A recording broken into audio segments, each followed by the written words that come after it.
Birinci kurs studenti Ruslan Hakimov ауыл хуҗалыгын механикалаштыру белгечлеге ала. Мектептен КВН белән таныш. Шуңа да командага чакыргач, теләп ризалаша. Я раньше выступал в КВН в школе. Мин мәктәптә укыганда КВНда катнаша идем. Бирегә килгәч тә кандидатурамны тәкъдим иттеләр. Мин сәхнәдә чыгыш ясарга булдым. Финалда кызык булыр дип уйлыйм.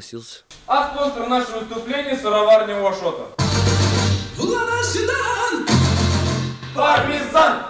Нурлат агротехникумы командасы чемпионатка әзерләнү кысаларында уздырылган муниципаль этап җиңүчесе. Шуңа да Нурлат районын тәкъдим итү хокукы аңа тапшырыла. С начала 2000-х у нас есть команда.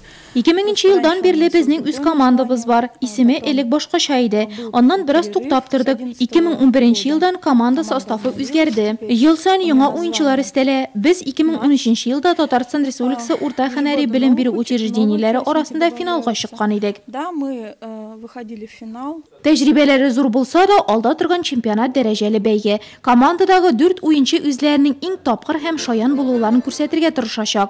Сәламләү, музыкаль өй эше һәм биатлон. Студентлар биремнәр өстендә эшне күптән башлап җибәргән. Нас подготавливают к КВНу Денис Ефремов и... КВНга безне Денис Ефремов һәм Николай Иванов әзерли. Көн саен сәгать 6-га репетициягә киләбез. Программада скетчлар да, җырлар да бар. Кызык булсын, барсына да ошасын дип тырышабыз. Еңеп чыгарга уйлыйбыз.